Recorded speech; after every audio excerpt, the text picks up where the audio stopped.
It does not look like we're live yet.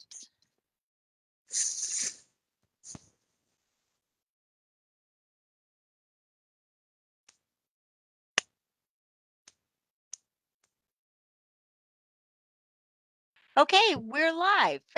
This is what she's saying. So, hello again, everyone, or the first time. We've been having some technical difficulties, but we seem to be ready to go. Welcome. I'm Cindy Oser, a librarian over at CTC Library, and here is our astronomer, CTC astronomer, Warren Hart. We are thrilled. We're sorry that we had to go ahead and do a different time for you, but you are here and we're so glad. We hope you found us here. We have put, or we will be putting in the comments section, the Astronomy Lib Guide link so that you can follow along with our constellations. And we're also going to put our upcoming events link lib guide in the comments. And that way, you can register for our events. When you register for our events, that goes towards, that's one of the requirements to get a library scholarship. So I'm going to go ahead and let Mr. Warren Hart take it over. Take it away, sir. All right. Good afternoon. Great to have you here with us. And I want to go through with you some of the major events that's going to be happening this month in August. And so we're going to ask Ms. Osener to give us a slide, and we want to look at where the sun is at the present time. Now, and here's the website. And if you notice, this is the website for the planetarium, and much of our information right there in the middle of that middle column, you see it says night sky calendars and constellation maps.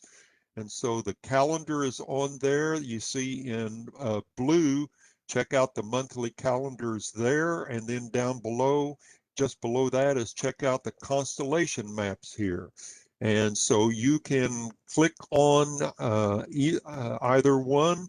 And then also on the constellations, they are sorted by, remember, 3 different ways. One is alphabetically. There we are. One by the month, so you could click on that for those that are in August. Another one, if you want to know what's up for the summer or for the fall, as far as that. And you see the third is alphabetic order. So you should be able to find if there is a specific constellation that you are interested in, you can do that. Also, those are PDF documents, and what you can do is you can click on that, open you up, do a save or a copy, and go and open up a blank page and paste it, and then you can print it out and have that available for you at any time. Every constellation has at least 2 pages, a front, back. And the second page, you'll see one of those here as we go through today, has information explaining the numbers and the letters and the other things that are on the front page, which includes, if you want to call it, the map of the constellation, the specific area in the sky that's set aside for that constellation. So that's what we have here. And there's other things that we're adding on as we go along. Put in, if you see on that second row of the menu, the fun activities, that's where I've got in 3 different kinds of puzzles for you. And they're all 3 puzzles are astronomy related. There is, if you notice the first one there down below fun activities on the left, is a crypto quiz, a crypto puzzle, just like a regular crypto quote. And then as the other one on the right is what is called a drop quote puzzle. And then our third one is where it is a hidden word. Sudoku style of puzzle. Instead of numbers, it's letters. And so you can do those. What we do is the first day of each month, those are posted. They've been posted for be getting ready up for today. And then also the answers for the previous month. So July's also will be posted there, and you can keep track as you do the puzzles and see how well you can. So Okay. anyway, uh, let's go ahead, and Cindy, here we go. Note here is the calendar for the month. There's 2 pages, of course. And we'll just real quickly, we'll talk about, you notice on Sunday, it mentions that the sun was in a constellation called Cancer the Crab, and the moon was in a certain phase called waning crescent phase. And this is where the sun and the moon was at the beginning of the month. Now on Monday, which is today, the one I really want you to take a look at, it's an occurrence that's a little rare. It's not totally rare, but it takes a while. And you notice there on the first one, it says the planet Saturn is at opposition. Well, let's take a look, and there is a picture for you. There it is, and I've drawn it out. There's the sun. Now, in astronomy, rather than saying, we could say miles, kilometers, inches, feet, whatever, but because the distances are so great, it's a lot easier to give you a concept of how large space is. Think of it as I have there, light minutes. And what that means is how long does it take light traveling at the speed of light to travel through space as it would leave the sun, as the sun sends out the photons from it there? How long does it take for light to reach Earth? And you notice it's 8.44 minutes. In other words, about 8 minutes, 26, 27 seconds. So when you look at this, what you may not realize is we never see where the sun is right at that moment you're looking at it. You're seeing in the sky where it was 8 minutes, 26, 27 seconds ago. You are always when you look in the sky, you are always looking into history. Now, so what happened here is, on this diagram, it took 8.44 minutes for light to come from the sun and come and strike, if you will, come to Earth. And the light is going to continue on because notice down at the bottom of the page on it, there is the planet Saturn. And that where it is called at opposition. And what that means is the planet is opposite from Earth from the sun. And that's how we have it. Well, Saturn is a little bit further distance away, and you notice from Earth, it takes 73.2 light minutes, which would be, if we take on here, that's an hour and 13.2 minutes. Well, what would happen is this. As the light left the sun, and at 8.44, it goes past us on Earth, another 73 minutes, it goes to Saturn, and of course it's traveling on. But on the side of Saturn that faces to us on Earth, it is reflected back toward us, and it takes 73.2 minutes to get back to us. So that is how far away Saturn is. Now you can take on your internet, your search, or however, if you so desire, you can type in what is 73.2 light minutes in miles, kilometers, whatever distance thing you want. But for me, it's easier to get a concept of how long does it take to get here. So that's what it means on, and that's today. And so tonight, when it gets dark, you should be able to see Saturn, because another thing is when the planet of Saturn is at opposition, this is the best time of the year to see it. It's right in line with us and the sun right there. So that's one of the good things. The other thing there, what we want to look at, we want to see what constellations are going to be the major ones to look at in the month of August. So our first one that comes up, if you see there for tomorrow, is called Vulpecula. Vulpecula, and we can click on that. The name Vulpecula is in Latin, and what that means is, and if you'll scroll back down just a little bit, Cindy, so they can read it in Latin, that means in English, fox, the fox. All the names of the constellations are in Latin. And so you could see that here. You see the page of the diagram, and on that you see that it's a kind of a gray area and then that light area, and that light area is the designated area in the sky that the astronomers chose back in 1930 to designate that this will be the region in the sky that we will call the region of Vulpecula. You notice there's only two stars. That's what the 1 and the 2 is. There's not a whole lot there to look at.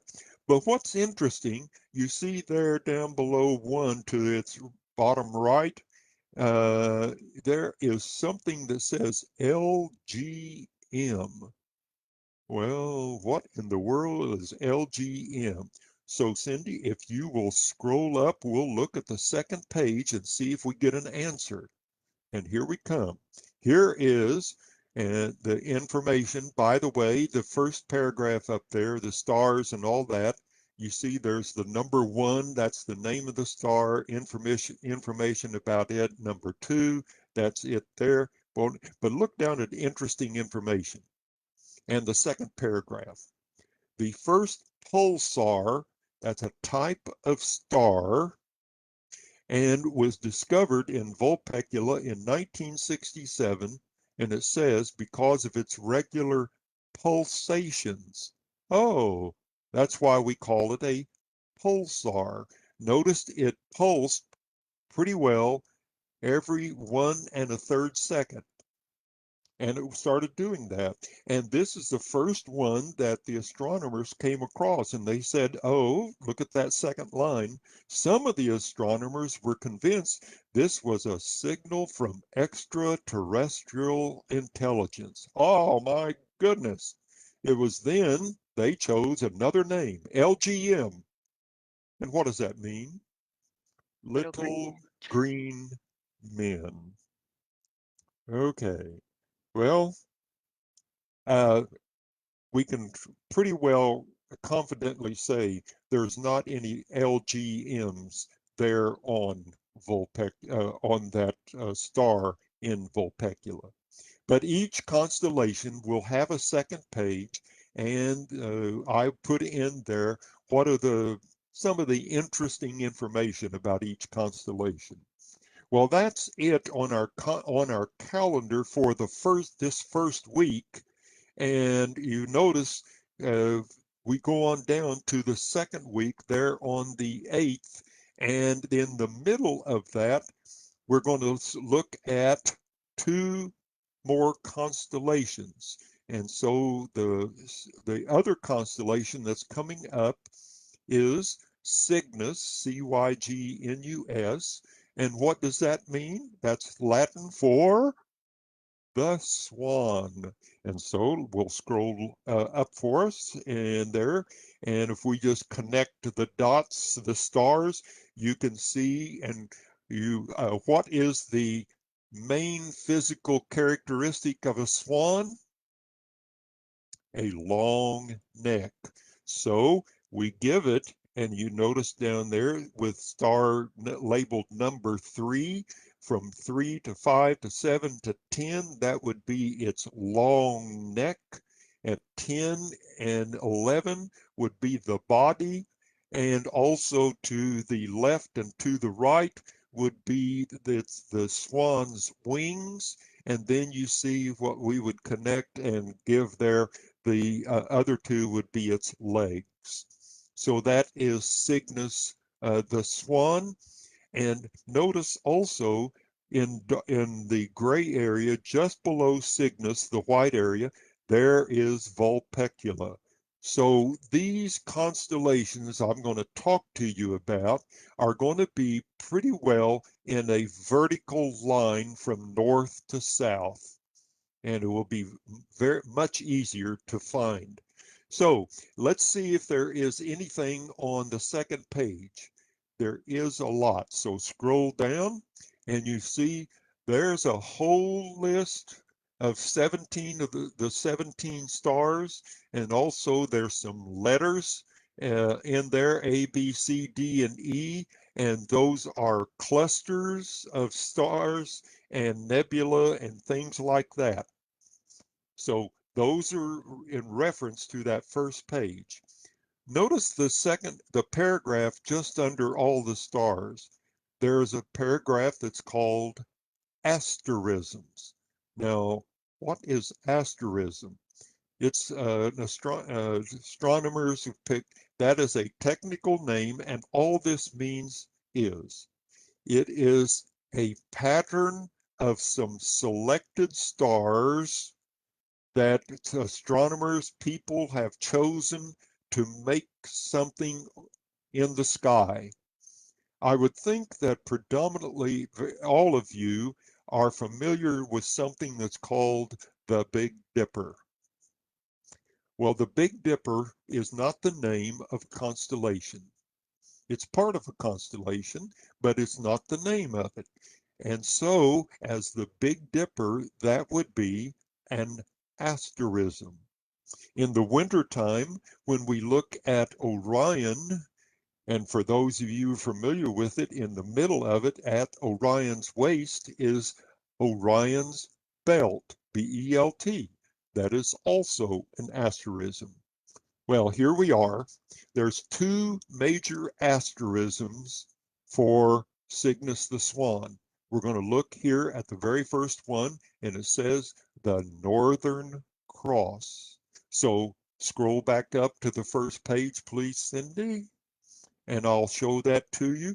Notice from the head of the swan down there, number 3, the beak there, and I made that as the dashed line, and it goes from there through number 10 on to number 11. That's your dashed line. So you would have, if you wanted to take the neck and the end of it there through the body, and just say that's a long pole that we would lay there.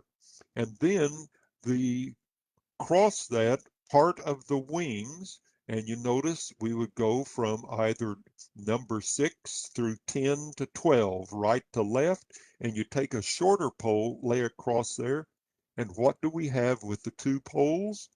It looks like a cross. And so that's an asterism, and we call it, just like it's named, the Northern Cross, because there is a Southern Cross.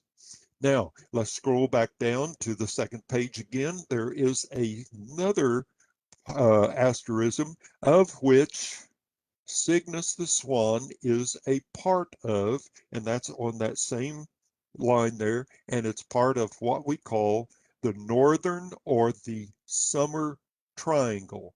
And I believe, Cindy, we should have a picture of that. If you will go on the next slide that you have, It's not on this one. It's going to be the next slide over. And we'll see where it might be. I'm pretty sure I sent it, but maybe I don't have. Keep going. Uh, we'll pick it up. Anyway, there are three constellations that are involved with this. Last month, we talked about Lyra, the harp or the lyre, and in it is a star in Lyra is Vega, and if you connect Vega with Cygnus the swan with Deneb at the tail of it, and then also with an eagle of Aquila the eagle, then you're going to get there. Now, you're not going to pick it up on here, Cindy. That's fine. Don't worry about it. And we will see then it's a large asterism, and what I'll have available, making sure so that next month, by the way, the next virtual meeting for us will be on Thursday, August the 26th at noon, and I will make sure that that summer triangle will be available because it's going to be available throughout from now through September into October. And I apologize that we don't have that on here right at the moment. So let's go to the calendar, and we see that our next constellation on that Sunday the 8th is something called Delphinis, and that's the baby dolphin, if you will. So Cindy, let's find, and there's that baby dolphin who happens to be jumping out of the water. It's a small one. Now, again, look at the diagram of it and look above it. And what do you see? Vulpecula. What is above Vulpecula? Cygnus the swan. And so you notice that we're going from north down toward the south, and you can already begin to get an idea that one or two of those that are mentioned on further down, we're going to see here in just a little bit. But anyway, here is Delphinus, and there's what we have on this. And scroll on your second page, if you will, Cindy. And as far as here, the pretty well in the interesting information, there are two stars that have an odd name. And if you notice, they're on number 4 there, Rotanev. Oh, okay. And number 8, Sualosin. Wow, what in the world does that mean? Well, read interesting information. The common names of Sualosin and Rotanev, if you spell them backwards, they give the name of Nicholas Venator, the assistant of the astronomer who found or designated this as Delphinus. It's just one of those interesting little tidbits that might help if you are having a quiz with some friends, and you can pull out and say, well, here's what I know, and see if they have. And okay, well, let's go on back to the calendar, if you would please, Cindy. And we'll see. Let's go to here on Tuesday the 10th, and we have where the sun, as it travels on its path in the sky, the sun is going. Now, notice up on yesterday, the sun on Sunday, we said the sun is in the constellation of Cancer the Crab. But on Tuesday, as it travels, it's going to enter what constellation? And let's go there and look at that one, Cindy. And it will be Leo the Lion. And so she's going to find that. There he is. And it's going to be over on the very right-hand side of it. See that blue line diagonal from right to left, the ecliptic? And that is the path of the sun. And also the travel is from right to left. Notice the numbers at the very top of the diagram that it says 9H, 10H, 11H, 12H.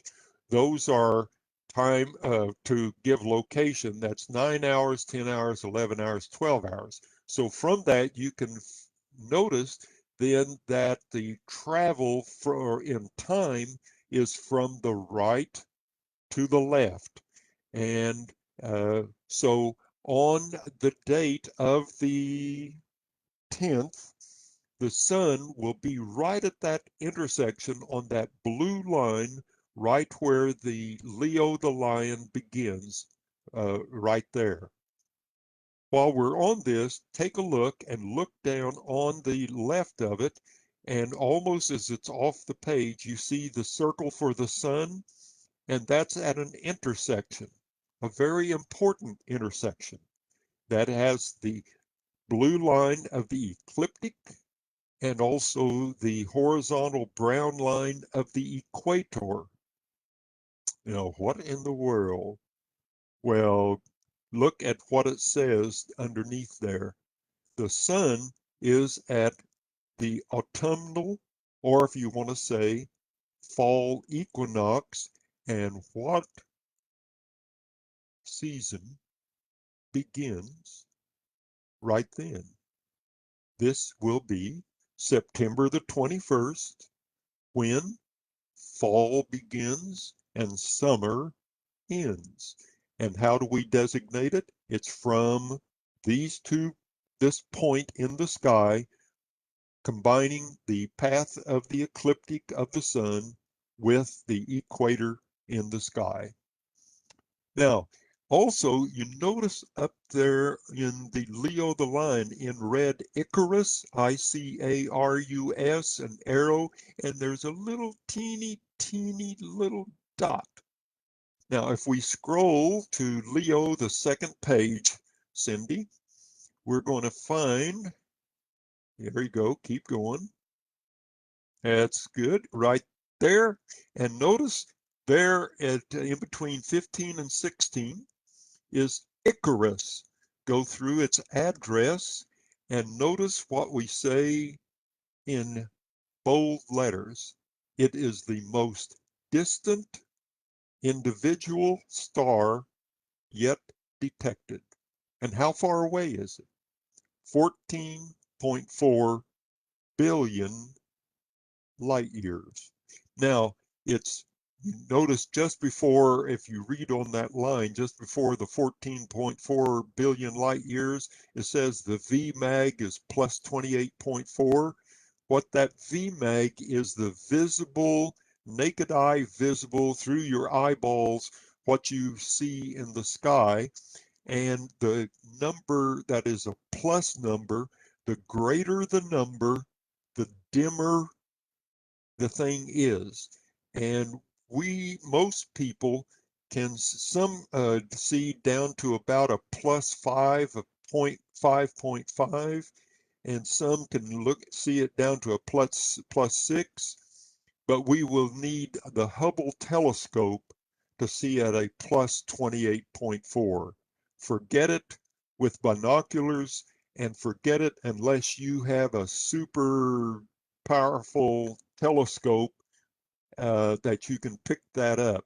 But anyway, that's currently the most distant individual star yet detected. And that's significant because we can see many other galaxies, but our technology had been for as that it's very difficult to pick out an individual star.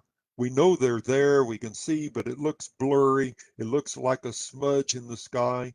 But because of a certain situation that happened in the sky, the astronomers were able at that time to identify and pick out that star. And for those of you that know Greek mythology, you know why that was listed as Icarus, and I'll let you to tell us if anybody knows who Icarus was and what it is about that. And then you notice interesting information about Leo, Regulus, and one of the four royal stars of the ancient Persians or the Iranians, and you can read that on there. So let's go on from Leo and let's go to our next event. And you notice there on the morning of the 12th and the 13th, on Thursday, Friday, early morning, as a meteor shower, Perseid, the meteor shower. And here is a diagram. And in that area, you see there, where it says the Perseids radiant point. That is the place in the sky where it seems the meteors are coming from. And just below it is in outlined. That is that is Perseus, the hero. If you connected all of his, the stars. So anyway, that's what it is. Now, what is what is a meteor? A meteor is what we see in the sky that flashes across the sky for a little fraction of a second or a second or two or something like that. And what is it? Well, it's dust. That's what it is. Think of it this way, real quick, I'll explain to you. As we travel on Earth in our orbit around the sun, we will go through the dust trail of a comet that has gone earlier in the year. And it's like you were driving on the highway. Let's say you're on Highway 93 going south down toward Florence on down to get down on I-35. And I'm in my pickup and I'm a mile ahead of you, but I'm off to the right and I'm driving on a dirt road. Guess what? I'm kicking up dust. And as I go across ahead of you safely, I go across and head on to the east there, and you come driving through, and guess what? You're going to travel through the dust cloud that I kicked up. And that dust cloud is, if you want to say, that's the tail of the comet. And those little particles of dust, they come into collide with our atmosphere, and at the speed of us traveling, the speed of the comet's travel, all those combined heats up those little dust particles and they glow in the sky, and those are your meteors. So there you are. Unfortunately, the best time to watch meteor shower are early in the morning, from about 1 to 2 o'clock in the morning to sunrise. So anyway, okay, let's go on. Our next thing then is a constellation, if you notice, on Friday the 13th. Oh, that sounds good. Capricornus the Sea Goat. So Cindy, let's go to Capricornus the Sea Goat. And there is the diagram for him. And as you see, he's there on the ecliptic in the blue. So we would call him an ecliptical constellation. And all that does is that designates where in the sky he might be. Capricornus is very interesting. And so let's scroll to the second page, Cindy, if you would please. There's a lot of information there. Now you have all the stars that are listed. Go on down a little bit and you see there's an asterism. Now this asterism, this is my name for it. And what is it? It's called the Great Smile. What in the world? Warren, what did you do? Let's scroll back up and let's take a look and let me show you where the Great Smile is. And if we would go on your right hand side From number 4, the star, go follow the green line to 9, 11, 14, 15. That's the top. And then from 15, head down southeast if you want to go to 13, 12, 10, 7, and then back up 6, 5 to 4. And if you mentally connect that across there, you get the smile and Capricornus's open mouth. And for fun, if you wanted, you could take number 8, and there's a couple other stars there and that add in. And I say that Capricornus has snaggle teeth, and they're sticking down there. But anyway, that is how I find Capricornus in the sky. It's good and large, and once you find it, you will have little problem to find him again. Okay? So that is Capricornus. Now, notice, if you will, on our, just stay right there, Cindy, that on the calendar it says on that same day, that same night, that our next constellation is the one right below called Microscopium. So, Cindy, just go ahead for time, and let's just go to Microscopium. There you go. Thank you. And Microscopium is fair, if you will, on that. And we see there is not a whole lot. Back in the 1800s, late 17s, but early 1800s, there was astronomer from France that went down to, I believe, if I remember, to Africa, and to the southern tip of Africa, and who wanted to go, and his job was to map out and assign names and areas for the constellations that he would name in the southern hemisphere. Notice how innovative he is.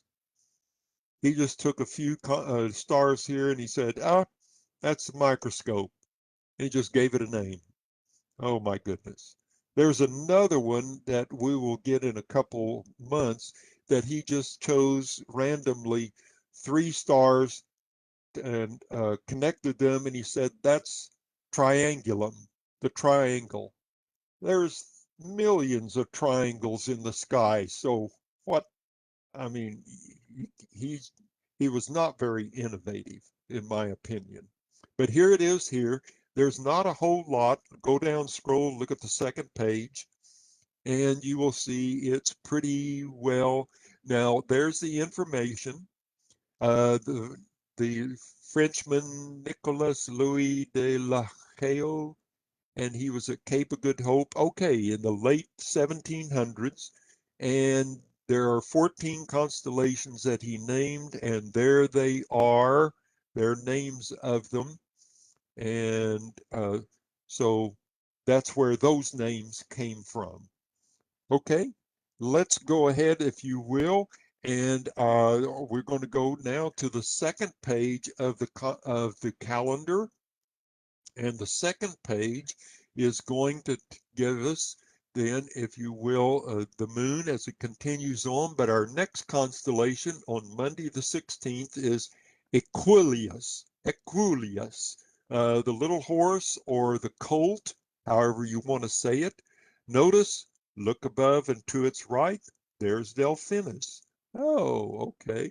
We're still going down in relatively a pretty straight vertical line from north to south. And here is Equilius, Latin. Scroll into the second page and let's see. And there's just virtually nothing there other than those 4 stars. So not a whole lot in that one at that moment. So we would go, and our next constellation on Wednesday the 18th is Indus the Indian. So here we have, and there is Indus. And notice a couple things. What is right up above Indus? There's Microscopium. So you can just keep going and keep track of it, and as you go down. Now there's another thing about what's happened here. Notice that in just below all the green lines for the stars that I connected, there's a brown, light brown line, dashed line, and that is CTC Planetarium's southern horizon. For the latitude that we are here, how far north of the equator are we? That is what determines what our southern horizon, how far what we can see toward the south. So everything down to that we can see. So we're fortunate that all 9 of those stars we could see. And there's still some more, if you notice, of Indus, the Indian constellation area. There's not a whole lot of stars in it, but we're not going to see that part of it there. But there we have Indus. So let's scroll down, if you will, please, Cindy, and let's see if there's there's the other line. Keep going. And let's see, in there, interesting, and it's mentioned here that there's another 11 constellations that were named by these two, looks like by German names, and they were earlier back in the 1500s, and there's the name of them. Okay, those constellations. All right, so we have that, and our next one is on Thursday the 19th, and that is going to be another planet with its opposition, and that is going to be the planet of, oh, by the way, thank you, Cindy, I forgot to mention about Capricorn. On Capricorn, and we wanted to mention there, if you want to click back on Capricornus, if you just prior to that, be the first one just before Capricorn, no, before the tropic. Go back, keep going, going. There, click on Capricornus. I'm sorry. Scroll down now to, I bypassed this. Scroll to the second page. There's a lot of info. Notice interesting information. Keep going on down a little more, if you will. Scroll there. Good. A lot of information. On the ecliptic of the 13 constellation, Capricornus is the smallest in its area in the sky. And over 2,000 years ago, the position of the sun at the December solstice, December the 20th, 21st, lay within the confines of Capricornus. And so that place was designated as to be the Tropic of Capricorn, and it still has its name today, and we'll see that in just a moment.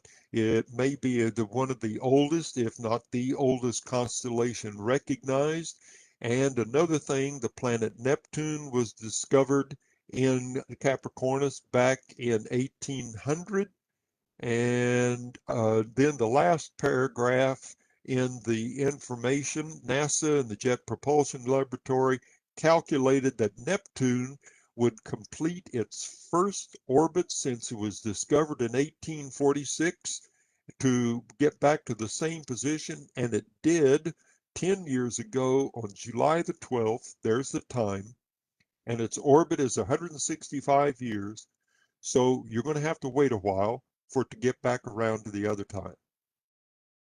Okay, so now, Cindy, let's go to that uh, picture that I had there, right there, Tropic of Capricorn, and there it is. And so in the position, it's that diagonal blue line that I've outlined with the red, and it is it's the tropic, called the Tropic of Capricorn.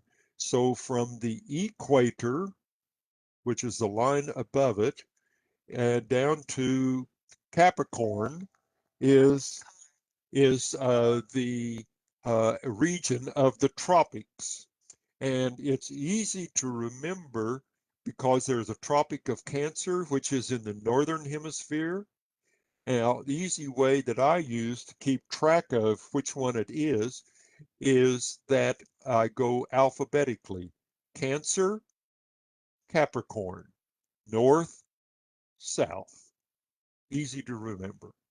Okay, let's go ahead, Cindy. We have, after that, then let's see, we had the horn.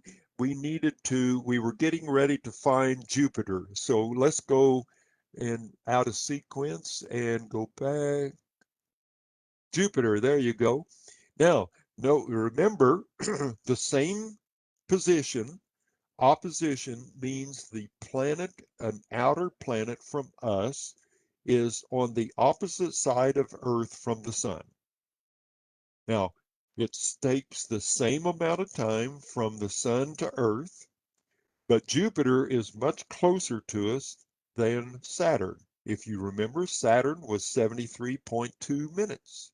Here it's only 33.9 light minutes. So that's about 42.34 minutes for the light to get to on out to Jupiter, but it takes 33.9 for the uh, illuminated side of Jupiter facing Earth to be reflected back to us to see it.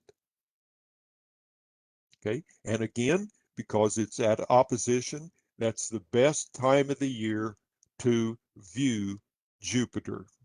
So we're very fortunate this month for both Saturn and Jupiter to see them. And because they're just a few days apart, they're going to be very close to each other in the sky. And Jupiter will be brighter than Saturn.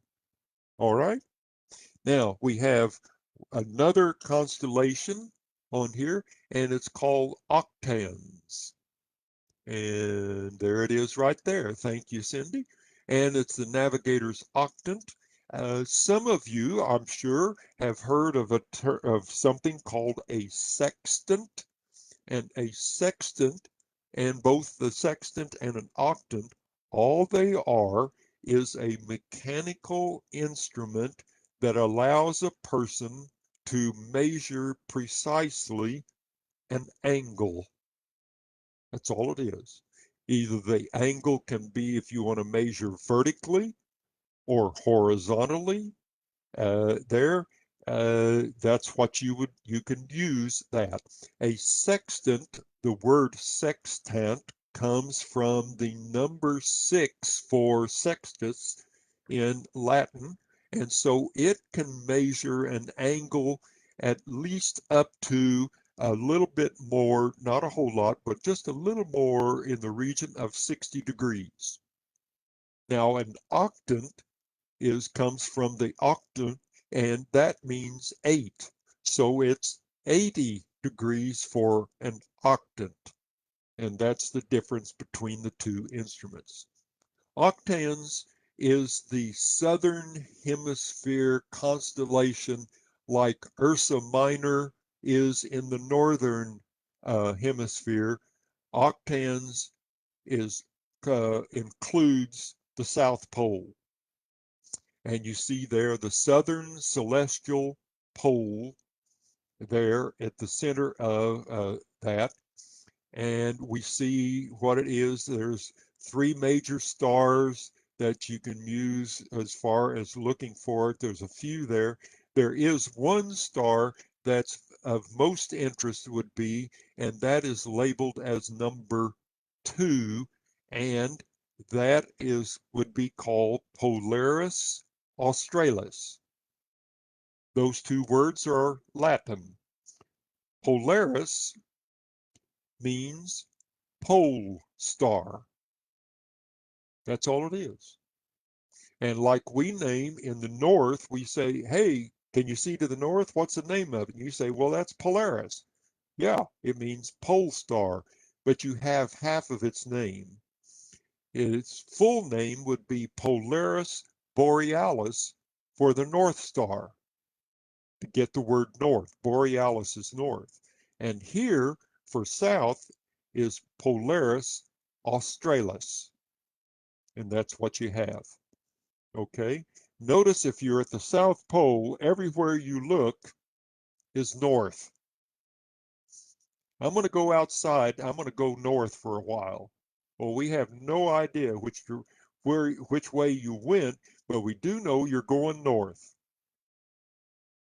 Okay? Well, that's octans. Now, also, we cannot see Octans, the constellation, from here. It is way, way below our southern horizon.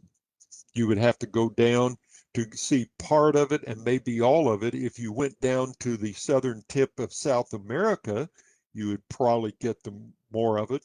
A little bit more, a little bit, not quite as much. The southern tip of Africa, and then even less if you were in Australia and also down at New Zealand. So you have to go way south to finally see octans.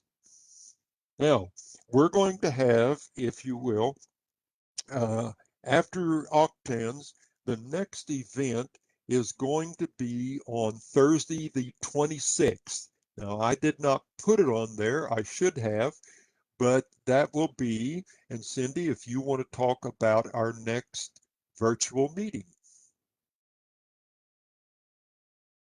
Yes, we will definitely, we'll again have another virtual night sky tour on Thursday the 26th at noon. And that is right in the middle of our welcome week, the next week. Nope, that's the welcome week, and it's actually our welcome bash day. So hopefully you can join us during that time. We will be doing it again on the library's Facebook, and we have that all set. We wanted to remind you that we not only do the virtual events, but Warren, you can meet him in person at the planetarium when he does his in-person events, and then he gets in the dome, and all of these constellations that he's showing you, he'll point them out with the massive sky in front of you, and so you get to see it actually as a star rather than the maps. So Yeah. did you And and like Cindy says, there are things I can do in the planetarium that I cannot do here for our virtual event. So let me encourage you, if you can, to come on that evening on the 28th of August. And again, the, the format is when I do it, I talk about next month. So we will then be talking about the September constellations. right? And Now, go if ahead. if you have missed any of the night sky tours, if you go back to our astronomy and Maybon Science Theater LibGuide, we list all of our night sky tours that we have with Warren. And again, you can look through all his calendars, through his constellations. We also have astronomy books here at the library, databases, internet resources, all kinds of fun and interesting things that we do in our partnership with the Maybon Science Theater. So, did we have any questions? And she's actually going to chat us the answer. No questions. All right. Okay. Well, if you do have some questions, I'm going to put Warren's email in the comments so that we can go ahead and you can either uh, send. I know that's your long one, Warren. It still works. You could send an email to Warren, or if you have any questions, you definitely can contact the library. We're here to help you in all kinds of ways, and we're here to have fun every month with our astronomer. So, do you have any parting words with us for us, Warren? Oh, I enjoyed being with you. Sorry it took so long, Yeah, we but we'll be looking at a different part of the sky next time.